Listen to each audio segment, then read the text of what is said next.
আমার মনে হয় এটাই one of the best train Kamakhya যাওয়ার। ট্রেনের স্পিড দেখতেই পাচ্ছ, মোটামুটি 110 ছুঁয়ে ফেলেছে। গেট বন্ধ হয়ে গেল, এখানটা জাস্ট হাত দিলেই গেট কিন্তু খুলে যাবে। ট্রেনের নিয়ে কোনো কথা হবে না, কমফোর্ট বা অন্যান্য সমস্যা হচ্ছে নো ফুড অপশন তো নেই, তাছাড়া রয়েছে ভেজ, নন ভেজের কোনো অপশন নেই। এটা আমার কাছে আজ হচ্ছে 23শে জানুয়ারি, আজ থেকে শুরু হচ্ছে হাওড়া কামাখ্যা 27575 বন্দে ভারত স্লিপার এক্সপ্রেসের কমার্শিয়াল জার্নি। সেই জার্নিটাই তোমাদের সামনে তুলে ধরবো। কলকাতা থেকে ট্রেন জার্নি, খাওয়া দাওয়া কেমন ছিল, সবকিছুই এই ভিডিওতে। আমাদের ট্রেন দিয়েছে হাওড়া 6 নম্বর প্ল্যাটফর্মে, আমাদের রয়েছে থার্ড এসিতে। এই হচ্ছে সাইড লোয়ার মোটামুটি নর্মাল ট্রেনে যাই হয় সেমই রয়েছে, এখানে আলাদা কিছুই নেই। আর স্পিড তো দেখতেই পাচ্ছ, এখানে বসে পড়ছে বিজিত। আমাদের রয়েছে দুটো, একটা সাইড লোয়ার একটা সাইড আপার, আর এইদিকে রয়েছে মিডিল বাথ আর লোয়ার বাথ, যেখানে তৃষা আর সুনিতা বসে পড়েছে। মোটামুটি সেমই রয়েছে যেরকম থাকে আর কি সব ট্রেনে। আর একদম পুরো রাইট টাইমেই ট্রেন ছেড়ে দিল হাওড়ার 6 নম্বর প্ল্যাটফর্ম থেকে। ট্রেন ছাড়ার সাথে সাথে চলে আসলো মিনারেল ওয়াটার। এই গেট দিয়ে ঢুকলে ফার্স্টে রয়েছে বেসিন। বেসিনে তো জল থাকবেই, আজকে ফার্স্ট কমার্শিয়াল জার্নি। এখানে রয়েছে পুশ টু টক, যদি তোমাদের কিছু দরকার থাকে এমার্জেন্সি কেসেসে, সেক্ষেত্রে এটা প্রেস করলে এখানটার লাইট জ্বলবে, যখনই গ্রিন হবে কথা বললে এখান থেকে কিন্তু যে পাইলট রয়েছে উনি শুনতে পারবেন। ঠিক তার এই পাশে রয়েছে একটা ডাস্টবিন, আর এদিকে লেখা রয়েছে কত স্পিডে চলছে। এখন আপাতত 44 কিমি পার আওয়ার্সে চলছে। আমাদের কোচ নাম্বার এখানে লেখা রয়েছে B8, আর দুটো কোচের মাঝখানে এরকম একটা গ্যাপ রয়েছে। গেট বন্ধ রয়েছে, এখানটা জাস্ট হাত দিলেই গেট কিন্তু খুলে যাবে। ট্রেন অলরেডি ছেড়ে দিয়েছে, আমরা যাচ্ছি এনজিপি অবধি। আমাদের পার হেড থার্ড এসিতে পড়েছে 1430 টাকা করে। এবার কিন্তু রেল থেকে এই বেডশিটগুলো পুরো চেঞ্জ করা হয়েছে, খুব সুন্দর এরকম ডিজাইনের মধ্যে দিয়েছে বেডশিট। তাছাড়া দিয়েছে এরকম ছোটো ছোটো ব্ল্যাঙ্কেট যেগুলো কালারফুল, আর পিলোগুলো এই হচ্ছে পিলো। তো এইটার চেঞ্জেস কিন্তু এনেছে। আর সাইডে এরকম রয়েছে চার্জিং পয়েন্ট, যেখানে তোমরা ল্যাপটপ চার্জ দিতে পারবে। এখান থেকে মোবাইলের জন্য টাইপ সি ইউএসবি রয়েছে। আর এদিকে মোটামুটি রিডিং লাইটগুলো রয়েছে, আর সকেট অন করার জন্য এটা রয়েছে। এখানে 3 পিনের একটা পয়েন্ট দিয়েছে, যেটা সব থেকে বেস্ট।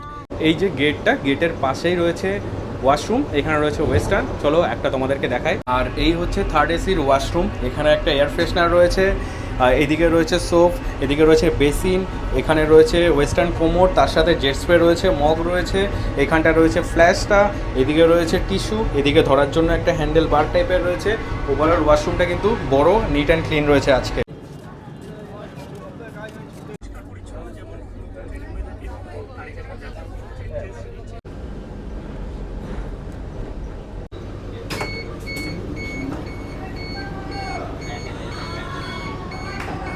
ঘড়িতে সময় এখন 7টা 4, আমরা এসে পৌঁছালাম ব্যান্ডেল জাংশনে। আর এটাই কিন্তু এই ট্রেনের ফার্স্ট হল্ট। ট্রেন আমাদের জাস্ট ব্যান্ডেল ছেড়ে বেরিয়ে যাচ্ছে। আর দাদার সাথে দেখা হলো। দাদা তোমার নাম? আমার নাম সৌভিক দাদা।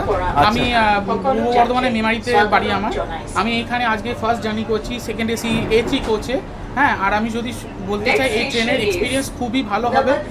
আমার নিজেরও ভালো লাগছে, আপনারাও যদি চাপেন আপনারও ভালো লাগবে। একটাই জিনিস আমি বলবো, পরিষ্কার পরিচ্ছন্নতা বজায় রাখবে। একদমই তাই। কিন্তু অনেকবার হয়েছে যে খুব নতুন ইনোভেশন হয়েছে আর ট্রেনটা যাকে না তাই হয়ে গেছে। এটা তো পুরোটাই আমাদের হাতে, একদমই তাই। মানে আমরা যেরকম মেনটেন করবো সেরকমই ট্রেন কিন্তু থাকবে, কারণ আমরাই ট্রেনে রোজ চাপবো, আমরাই যাতায়াত করবো, তাহলে যে পরিষ্কার রাখার দায়িত্বটাও পুরোটা আমাদের উপরে। যতটা রেলের দায়িত্ব, যতটা সরকারের দায়িত্ব, ততটাই কিন্তু ইকুয়ালি উই আর রেসপন্সিবল। আমরাও কিন্তু একদমই এই কম্পার্টমেন্টে যতগুলো আছে সবকটা যেন পরিষ্কার পরিচ্ছন্নতা মেনটেন করে। রেল নিজে থেকে যতটা পারবে করুক, আমরা আমাদের দিকে সেইভাবে থাকবো, কিন্তু ট্রেনটা ভালোভাবে চলবে, সবার ভালো লাগবে, কেউ কোনো খারাপ কমপ্লেন আসবে না। ঠিক আছে, একদম স্মুথ জার্নি করবে। ট্রেন আমাদের এসে পৌঁছালো নবদ্বীপ ধাম রেলওয়ে স্টেশন। এই অটোমেটিক ডোর ওপেন হলো। ঘড়িতে সময় এখন 7টা 51, আমরা চলে এসেছি আমাদের সেকেন্ড হল্ট, যেটা হচ্ছে নবদ্বীপ ধামে দেখার জন্য। নাকি কেমন লাগছে দেখে? ভালো লাগছে। হ্যাঁ।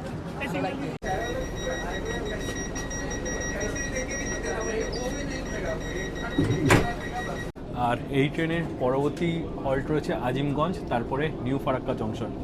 ঘড়িতে সময় এখন 8টা 18, আমরা এসে পৌঁছালাম কাঠুয়া জংশনে। এরপরে ট্রেন গিয়ে আবার দাঁড়াবে আজিমগঞ্জ, তারপরে নিউ ফারাক্কা জংশনে। ট্রেন দেখার জন্য অনেক মানুষ স্টেশনে ভিড় করছেন, ট্রেনের সাথে ছবি তুলছেন। এই এক আলাদাই আবেগ। যেহেতু বন্দে ভারত বলে কথা, কাটোয়া জংশন ঢোকার পর আমাদের ডিনারও চলে এসেছে। ডিনারে কী কী দিয়েছে সেটাই তোমাদের সাথে শেয়ার করে নেবো। তো ফার্স্টে এখানে আছে পিকল, সল্ট দিয়েছে একটা, ব্ল্যাক পেপার, আর এখানে তোমার চামচ আর টিস্যু দেওয়া রয়েছে। আর এখানে রয়েছে একটা মিক্স ভেজ,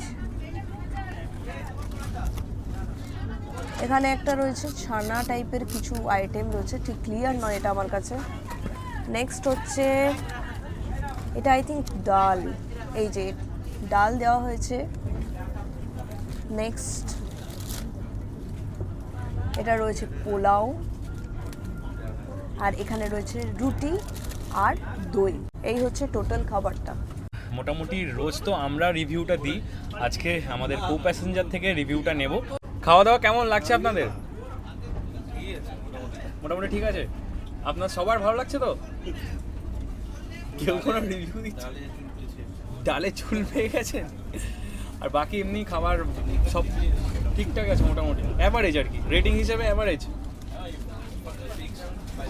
5-6।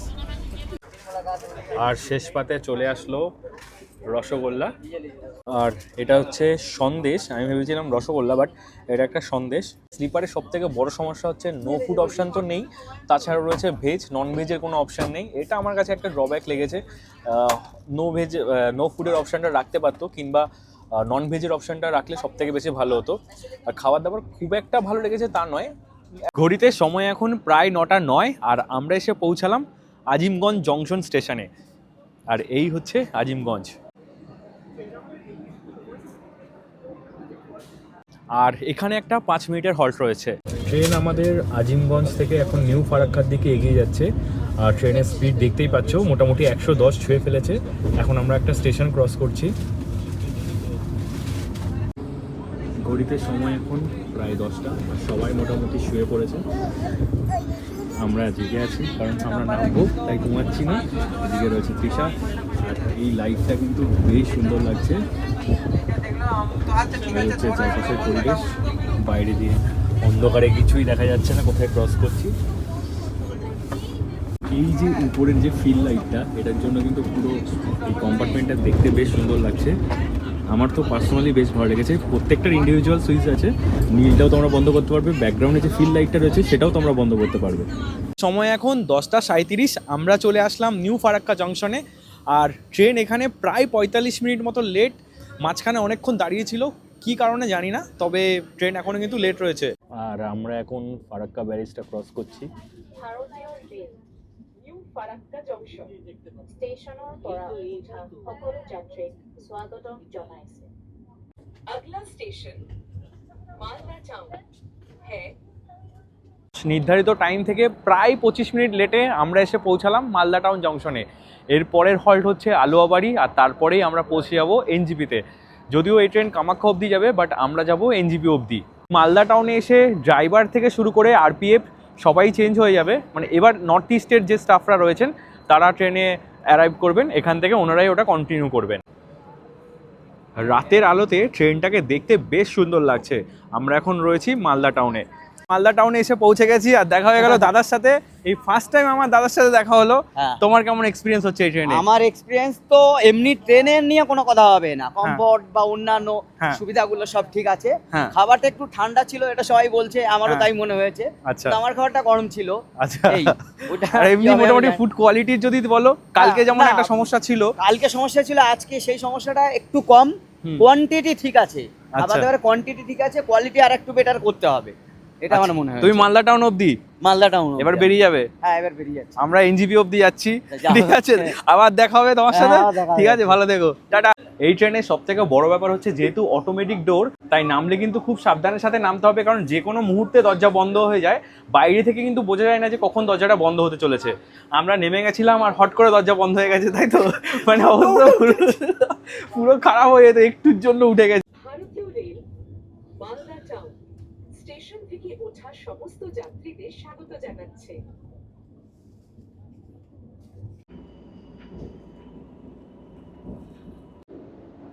প্রত্যেকটা দরজার উপরে যে ডিসপ্লে বোর্ডটা রয়েছে ঠিক তার নিচে এরকম দুটো করে লাইট রয়েছে, যেখান থেকে তোমরা জানতে পারবে ওয়াশরুম এখন অ্যাভেলেবেল আছে নাকি এঙ্গেজ রয়েছে। রেড কালার মানে এঙ্গেজ, গ্রিন মানে অ্যাভেলেবেল রয়েছে।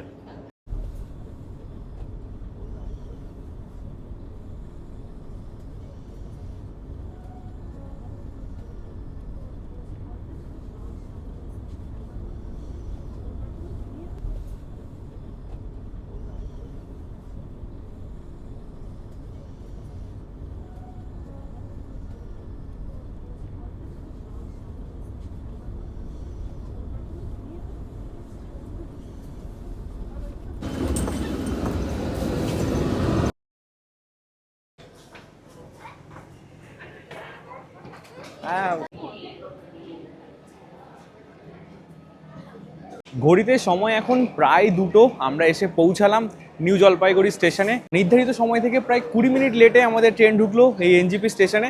দেখতেই পাচ্ছ পেছনে প্রচুর পরিমাণে মানুষ নেমেছে, আবার এখান থেকে প্রচুর পরিমাণে মানুষ উঠছেও।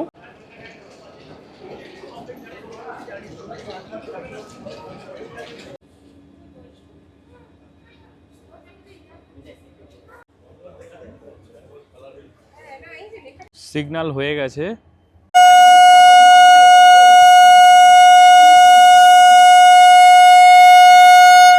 এনজিপির 1 নম্বর প্ল্যাটফর্ম থেকে বেরিয়ে যাচ্ছে হাওড়া কামাখ্যা বন্দে ভারত স্লিপার এক্সপ্রেস, আর এটা কাল সকাল 8:30টায় গিয়ে পৌঁছাবে একদম ঠিক কামাখ্যা জাংশনে। তোমরা যারা কামাখ্যা যাওয়ার প্ল্যান করছো, আমার মনে হয় এটাই one of the best train Kamakhya যাওয়ার।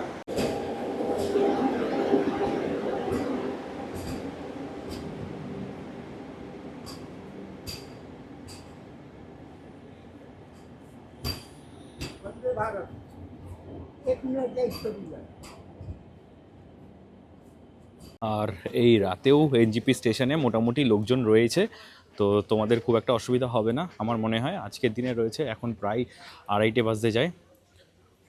স্টেশনের দোকানগুলো খোলা রয়েছে, এইদিকেও দেখলাম মোটামুটি দোকানগুলো খোলা রয়েছে। এখন আপাতত আমরা কন্টিনিউ করছি না, আমরা এনজিপিতেই নেমে গেছি, কারণ আমরা এখন যাব নর্থ সিকিমের উদ্দেশ্যে। এখন বাইরে গিয়ে সেরকমভাবে কিছু পাওয়া যাবে না। আগে থেকে হোটেল বুক করা থাকলে তোমরা হোটেলে চলে যেতে পারো। এই ট্রেনটা মেনলি কামাখ্যা যাওয়ার জন্য সবথেকে বেস্ট। আমরা যেহেতু আজকে ফার্স্ট কমার্শিয়াল জার্নি, তাই ট্রাই করেছি এটাকে কভার করার এবং সব ইনফরমেশন তোমাদের সামনে তুলে ধরার। ওভারঅল এক্সপিরিয়েন্স তো তোমাদের সাথে অলরেডি শেয়ার করেই দিয়েছি। ভিডিওটা কেমন লাগলো অবশ্যই কমেন্ট করে জানিও। যদি ভালো লেগে থাকে তাহলে অবশ্যই চ্যানেলটাকে সাবস্ক্রাইব করে দিও। এখন বাইরে যাব বা দেখি যদি ওয়েটিং রুমে মোটামুটি অ্যাভেলেবেল পাওয়া যায় বা রিটার্নের রুমটা পাওয়া যায়, তাহলে এখন কিছুটা সময় ওখানে কাটিয়ে 6টার সময় আমাদের গাড়ি আসবে, গাড়ি করে বেরিয়ে যাব গ্যাংটকের উদ্দেশ্যে। আর গ্যাংটক থেকে শুরু হতে চলেছে আমাদের সিকিমের পর্ব, সেটা কিন্তু অবশ্যই এই চ্যানেলে আসবে, মিস করো না।